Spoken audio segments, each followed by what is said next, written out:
Vanh the Hero. Part 1. Once upon a time, there lived a little boy in a village called Chiam. This boy looked strange from birth. He had 3 lines on his forehead. As such, people called him Vanh, meaning 3 lines. As Vanh grew, a little hair began growing out of both his big toes. Whenever he touched the hair, his body would become light, and he would rise up above the roof.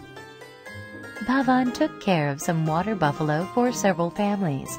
He spent all day playing war games while looking after the water buffalo with some fellow herd boys. One day, Vanh was standing by a river. By softly touching his feet, Vanh flew over to the other side of the river. With eyes wide open, children shouted loudly, "Vann's flying! Vann's flying!" The next day, the herd boys were absorbed in a war game. Meanwhile, the water buffalo had eaten all the rice from the patties of the most ill-tempered woman in the village. The woman was angry and kept nagging. She threatened to tell the local government official of what had happened and have the herd boys arrested. Vanh quickly bound the lady to his body with a rope and flew high above the rice paddy field. The herd boys shouted for joy. However, a group of soldiers had noticed that the herd boys were making a lot of noise around the fields. They tried to catch Vanh with the same net they used to catch deer and tigers. This forced Vanh to fly even higher.